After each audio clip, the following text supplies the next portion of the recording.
Assalomu alaykum aziz do'stlar, kanalimizga xush kelibsiz. Kanalimizda mehmon bo'lsangiz, kanalimizga obuna bo'lishni unutmang. O'zbekiston Markaziy bank tomonidan belgilangan xorijiy valyutalarni O'zbek so'miga nisbatan 30-iyun kuni uchun amal qiladigan qiymatini e'lon qildi. Unga Rossiyadan O'zbekistonga pul yuborish endi yanada qulay va tushunarli. AnjirPay moliyaviy ishlaringiz uchun yagona ilova.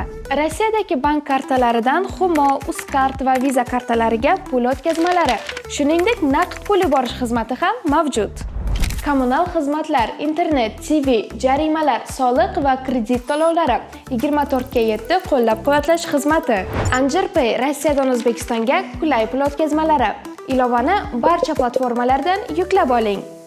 dollarning rasmiy kursi 51 so'mga ko'tarilib, 1 AQSh dollari 12.060 so'm tashkil etdi. Bundan ko'rinadiki, 100 AQSh dollari 1.206.084 so'mga teng bo'ldi. Yevro kursi esa 55 so'mga ko'tarilib, 1 yevro 13.754 so'm tashkil etdi. Bundan ko'rinadiki, 100 yevro 1.375.418 so'mga teng bo'ldi.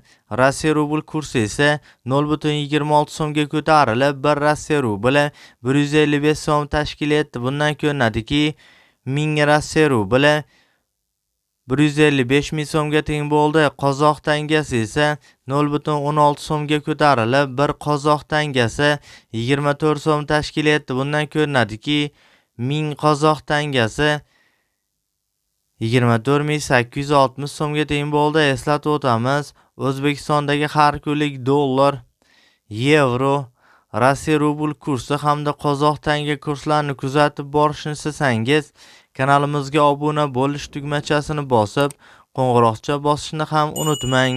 E'tiboringiz uchun barchangizga alohida kattakon rahmatlar aytib qolamiz.